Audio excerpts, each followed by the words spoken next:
What's up, folks? Welcome to another Q&A episode. We got a great question here from Brizzy22. Thank you very much, Brizzy22, for the question. So is it good or bad to take? I took while I was pregnant and wondering if I should continue taking.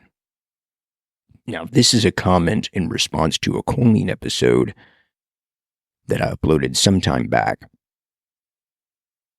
So is it good or bad to take? Well, choline is a essential nutrient, so we all need to consume choline. But just like with anything in life, in my opinion, too much of even good thing can be bad for you. Even too much water can be deadly. So there is a limit, which I'll discuss here shortly. Should you continue to take? Well, I can't answer that. That's between you and your doctor. Just like with every supplement science, answering question on supplement episode, I am not a medical professional. So this is strictly for educational purposes only.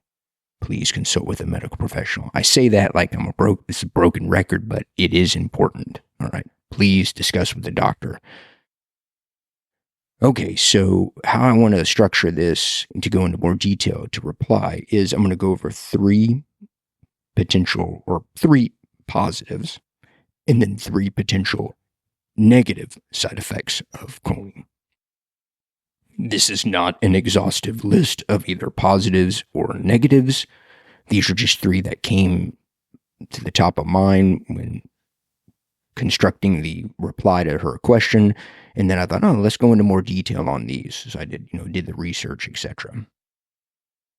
So positives.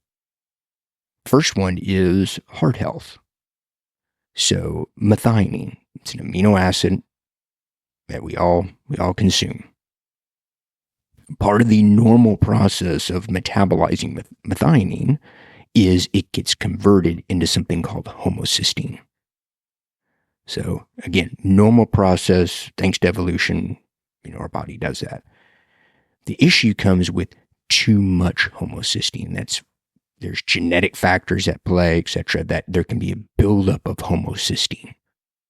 And too much homocysteine is a risk factor for cardiovascular disease. So not good, right? So again, we're starting off with methionine, and the normal process of metabolizing methionine gets converted into homocysteine. Too much homocysteine can be a risk factor for cardiovascular disease. So thanks again to evolution, our body has ways to take care of homocysteine. The verb is methylate homocysteine. So you could say that at the next party and stuff and people think you're really, really smart. Like, ooh, this methylate homocysteine. You sound really, really, really wise. But then if people want more details, just say you learned it from Howard.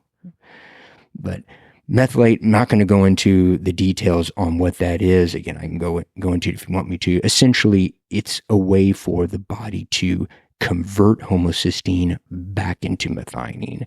Now, to my knowledge, I can think right now two ways that the body can do that.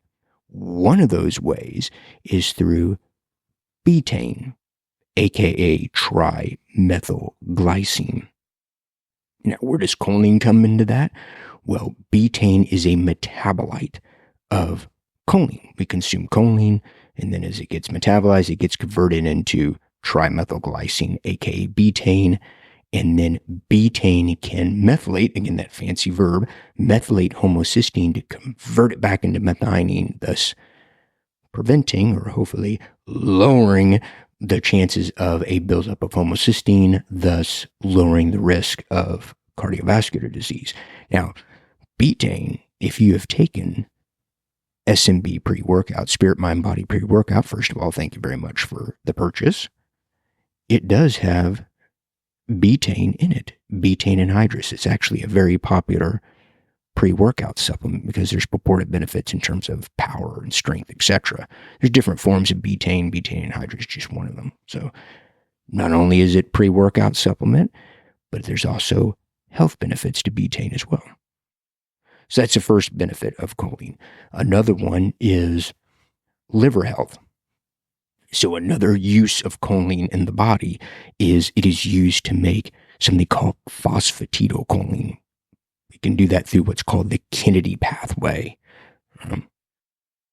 Phosphatidylcholine is a phospholipid, meaning that our body uses the phosphatidylcholine to make the membranes of cells. So right there, that's a benefit right there. I don't even have to go into the liver health. That's a benefit. Yeah, membranes of the cells, pretty darn important. All right. Now, the liver uses phosphatidylcholine in the production of something called a VLDL, very low density lipoprotein. Think of VLDL as like a package. What goes in the package? Triglycerides, fatty acids, cholesterol. Mostly triglycerides go in there. What's the reason for that? Well, the liver has got to process the triglycerides, fatty acids, etc. So it puts it in this box, in this case of VLDL, to send it out to the body, to muscles for storage, basically to be used as energy or for storage. So what happens if you're not consuming enough choline? Well, if you're not consuming enough choline, then you're not going to be producing as much phosphatidylcholine, then it's potentially the triglycerides, fatty acids, etc., can build up in the liver, and then that could ultimately turn into something called NAFLD, non-alcoholic fatty liver disease, which then could, I said ultimately, but it can go further than that. It can lead into hepatitis, steatohepatitis, and then go into cirrhosis of the liver, etc. So not good. So very good that you consume your choline. That's another benefit. Third benefit is, I'll say, cognitive and bodily processes, voluntary and involuntary. So another use of choline is the production of acetylcholine. If you all are into like health and fitness, wellness, I'm sure you've heard of acetylcholine. You have some experts that are infinitely more knowledgeable than I am call acetylcholine a neuromodulator, and then some call it a neurotransmitter. But in terms of cognitive benefits of acetylcholine, it's for helping with memory, which I need memory now to remember what I was going to talk about. Focus, probably use more of that too. Attention, which the other half always says I need a lot more than that. And arousal, which I'm drastically lacking, is arousal. But yeah, it's a benefit right there. Hey, arousal, all right, what's up?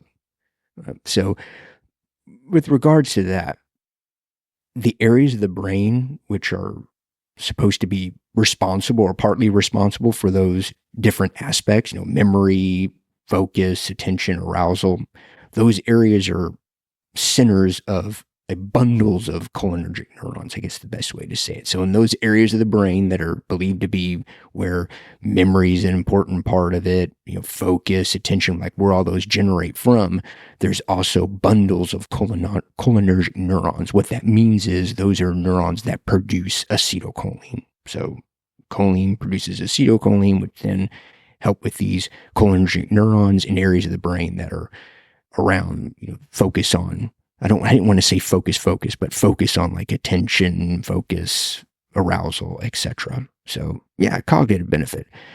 There's also bodily process. I'll call it bodily process benefit. And that is what I'm doing right now. And that is moving my skeletal muscles, right? My mouth, I'm using that a lot, talking a lot, moving my arms, waving it around, everything like that. Well, acetylcholine will attach to receptors at the neuromuscular junction, big fancy word again, neuromuscular junction. It'll attach, and this is, you can really use this at a party, it'll attach to nicotinic acetylcholine receptors. Nicotinic, like nicotine? Yes, because nicotine will also stimulate those receptors as well. But nicotinic acetylcholine receptors at the neuromuscular junction ultimately ending up with, and again, I can go over it in more detail if you want, ultimately ending with contraction of the muscle as I flex my 20-inch biceps here. Right. Muscular contraction. So moving my muscles now, all that's with the help of acetylcholine. There's also involuntary processes. Moving the muscles is voluntary. There's also involuntary. We don't have to think about it. It's a beautiful Saturday morning. There's not a cloud in the sky, so there's a lot of sunlight. It's June, so it's summer. It's going to be really, really hot, which I like. This room is not, there's not a lot of light in here. If I go outside, my pupils are going to constrict to not let as much light into the pupils. Well, there's nerves going to the muscles around the pupil. Acetylcholine attaches to muscarinic receptors there and then constricts that muscle to decrease the diameter of the pupil, to not let as much light in there. Well, the stimulus for that is light. And I don't have to think about it. We don't have to think about constricting our pupil. It just does it. So it's involuntary. I believe in the intestines, peristalsis, there's muscarinic receptors there that allow for the contraction of the muscles there that help move food, etc., through the intestines. So yeah, acetylcholine is very, very necessary. So big positive there with consumption of choline. Now we get to the negatives. Again, not everybody's going to experience one. Some may not experience any of the negative side effects. We're just going to go over 3. There's more negative side effects than that. Just, again, keep it somewhat brief. But with regards to the negatives, from what I understand, this is when people consume too much choline. I think the upper tolerable limit is about 3,500 milligrams is what I understand it to be. So 3,500 milligrams, that is a lot of choline, a lot. So when you're getting over that amount, then this is where the possibility of getting one or more of these negative side effects goes up. All right. Now, there's only 2 situations that I can think of where somebody's going to get in 3,500 milligrams of choline or more. One is if they are following like a carnivore diet, because carnivore is like really, really popular now, and they're eating like a ton of liver or eggs, which both of those are great sources of choline. I do love both. I love eggs and I like choline. I do like choline. I like eggs and I like liver. Brings me back memories of being a kid. My mom would make liver and onions. It was one of the few things my mom could actually make halfway decent. Love you, Mom. But yeah, I think she would admit she's not a very good cook. But it was made with love, and that's what's important. Always respect your mother. Okay, so yeah, if you're consuming a lot of eggs or a lot of liver, then I could see, it's still going to be a lot because then, that's going to still be a good amount of eggs and liver in order to get 3,500 milligrams. So you're going to be consuming a lot. I think the more plausible way to get that much choline or more is somebody is megadosing choline supplements. That would probably be like alpha GPC, which is in Spirit, Mind, Body, SMB pre-workout, by the way. 300 milligrams alpha GPC, 50%. What was the other one? Choline bitartrate, choline citrate. Those are because they're 40 to 50% choline, are those supplements. Not as much, I don't think. I think you probably could, somebody could with CDP choline or CT choline, but it is only roughly 18 to 20% choline. So it's going to be a lot more difficult to get 3,500 milligrams of choline through taking CDP choline. You're going to have to, again, take a lot, which is more money, more expensive. It's possible, but not as probable. Wait a second while I take a sip of my Gorilla Mind Lychee Balm energy drink, which does have 400 milligrams of alpha GPC at 50%. So 200 milligrams alpha GPC.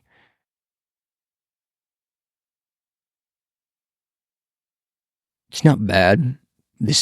I am not a paid endorser of Gorilla Mind. However, Mr. Derek, Gorilla Mind, feel free to hit me up. Always happy to talk. Not as good as the Orange Crush. That is by far my favorite of any energy drinks. Just tastes like a sun kiss. That is amazing stuff. But I figured I'd try the Lychee Balm. Not bad, but not as good as the Orange Crush. But again, 400 milligrams. 400 milligrams alpha GPC, 50%. This has 300 milligrams alpha GPC, 50%.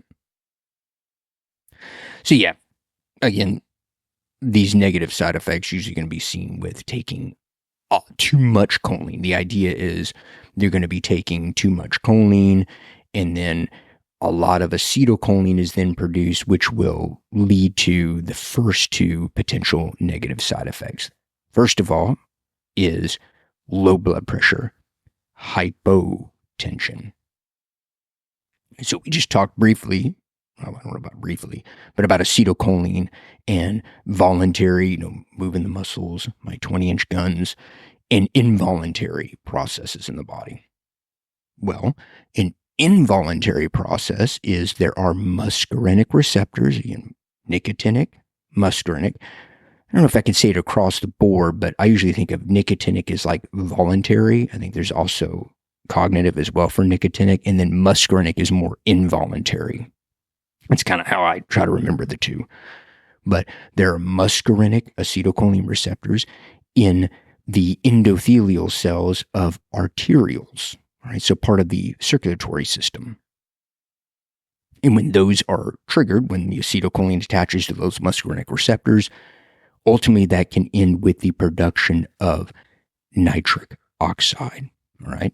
This is why, again, SMB, Spirit, Mind, Body pre-workout, this is why pre-workout supplements will use citrulline. I don't know if the camera is focusing on that, but L-citrulline, it's an amino acid because it is a precursor to the production of arginine in the kidneys. Arginine then can be used to make nitric oxide. Well, with a surplus of acetylcholine, again, I'm just assuming from, presuming whatever, from too much choline, you're going to be making more acetylcholine, and thus it can trigger the muscarinic receptors on the endothelial cells of arterioles to produce nitric oxide. Well, nitric oxide's a gas, so it'll diffuse into the smooth muscles that surround these arterioles.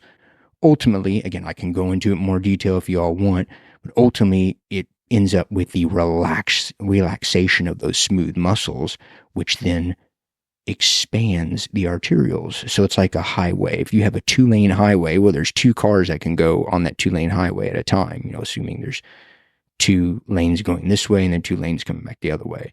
Well, if you expand it to a 6 or 8-lane highway, well, now 6 or 8 cars can go. So it just makes more room for blood and fluid and everything to flow ultimately into the muscle. Like if you're doing bicep curls, and then your biceps look like they're 20 inches, like what I want. But unfortunately, I have very small arms. Oh well, it's part of life. So hypotension, because now that there's more room, the blood vessels, in this case the arterioles, have expanded, it then lowers blood pressure. Well, you think, well, how is that a negative? That's a good thing. Yeah, it could be a good thing if you have hypertension. It could be good. But if you're taking high blood pressure medication, you don't want to lower your blood pressure even more. It's an example of how it could be negative. Well, just like hypertension, too much blood pressure, too high blood pressure is not good. Hypotension is not good either. Again, it goes back to what I talked about at the beginning. You have to kind of find this middle road, because an extreme in either way is not good. So that's a potential negative benefit, is hypotension. Second one is hyperhidrosis, or excessive sweating, which is what I'm told, especially if you look at some of my shirts. Man, no more gray shirts for me, man, because it's just pit stains beyond belief. Too much information, probably. But hyperhidrosis, again, comes into play. Acetylcholine. There are muscarinic, again, nicotinic, think muscarinic, more involuntary. At least, again, that's how I think of it. But there are sweat glands, I believe they're called, I've heard this, eccrine. I've heard eccrine, I've heard acrine. There's acrine sweat glands, there's also apocrine or epicrine. I've heard it different ways, pronounced different ways. I guess you say tomato, I say tomato. But there are muscarinic receptors that can trigger the production of sweat due to these sweat glands, these eccrine sweat glands. Well, normally what would trigger that is increase in body heat. It's summer here in Texas. It's going to be getting probably close to 100 degrees today. I go outside, it's going to increase sweating because an increase in the body heat to help cool the body down. Well, If you're taking in a lot of choline, again, a lot of acetylcholine can be produced. And this could be more than likely due to also genetic factors. I think I mentioned that before, genetic factors at play. It's possible that somebody taking a megadosing choline then can produce a lot of sweat because all this acetylcholine increasing it will also trigger these muscarinic receptors in the eccrine sweat glands to help produce a lot of sweat. So, yeah, I mean, it's, I guess, not deadly, but socially not good, especially if you're like me and you walk around with your favorite gray shirt on, but then you have pit stains on it. It's not really a good look. Oh well, that is life. All right, third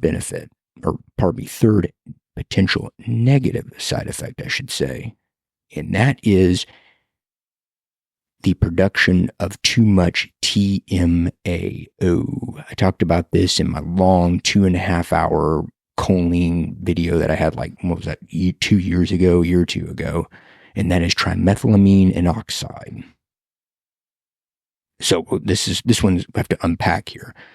So you consume choline, you consume a lot of choline again, and there's genetic factors at play that basically it may not be dose dependent on choline. So take that for what it's worth. Again, genetic factors may be at play here, but you take in a lot of choline, your small intestines will absorb whatever is needed. But if it passes through to the large intestine, there's the bacteria there will metabolize the choline, and then you end up with what's called trimethylamine. So I'm going to put an image of the choline molecule here, and there's what's called a quaternary amine. But part of that is the nitrogen bonded to 3 methyl groups, right? That is the trimethylamine. All right. So the bacteria in the large intestines metabolize the choline. You end up with this trimethylamine. If you're consuming a lot of choline, then potentially more choline then is going to be metabolized by the bacteria, producing more of this trimethylamine. Now, trimethylamine on its own is not necessarily physically damaging to my knowledge. All right. It can be, just like with the hyperhidrosis, socially damaging, because imagine going to a market and you smell like, you get that fishy smell when the fish starts to spoil.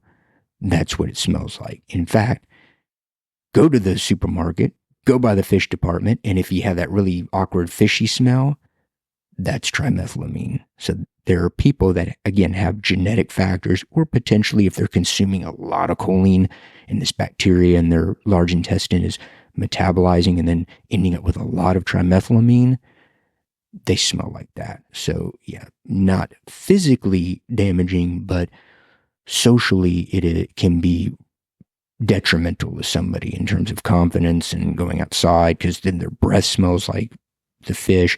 They have body odor. Their urine smells like fish. Again, I'll repeat it again. I forgot what it was, the specifics, but there is a genetic factor at play for that too. But there's a buildup of this trimethylamine. Now the liver wants to process the trimethylamine, and it processes it by oxidizing it, and it turns it into trimethylamine and oxide, which it can be a benefit in terms of fish. Fish use trimethylamine and oxide as an osmolyte, which is why I put betaine in SMB Spirit Mind Body pre-workout, which we'll talk about here coming up soon. I'm going to do a super deep dive into all the ingredients in SMB pre-workout. So the fish have trimethylamine and oxide as a benefit, but too much for us, trimethylamine and oxide, has been potentially linked to a number of different negative side effects, or negative maladies, I should say. Stroke. What was the other ones? Cardiovascular disease, type 2 diabetes. I mean, the list goes on. So I want to say that again, is that it's potentially trimethylamine and oxide is the cause. It gets into the whole thing of correlation does not equal causation. It could be that people that are more prone to strokes or have cardiovascular disease, one of the signs is they have high trimethylamine and oxide in the body. That doesn't necessarily mean trimethylamine and oxide cause them to have all these negative outcomes. It's just a potential, again, negative side effect. So again, the liver processes this trimethylamine into trimethylamine oxide. Too much of that could have negative outcomes. Let me see if there's anything else. I got notes here. I want to see if I have anything else that I forgot. Yeah, I think that pretty much covers everything. So I hope that helps. If you were looking for a really inexpensive pre-workout, but effective pre-workout, in my opinion, and people who tried it, SMB pre-workout, Spirit, Mind, Body pre-workout, $10 on the website, in TikTok shop, all them, $10, $10 until, or I should say, what's the term? While supplies last. So pick up one or more for somebody you love. Like, you have a girlfriend, boyfriend, you want them to become a workout buddy, pick them up some SMB pre-workout. Send it with love. The love and joy of working out together. All right. That's it. Please let me know if you have any questions. I'll be happy to go into more detail. Thanks again. Till next time, take care. Bye-bye.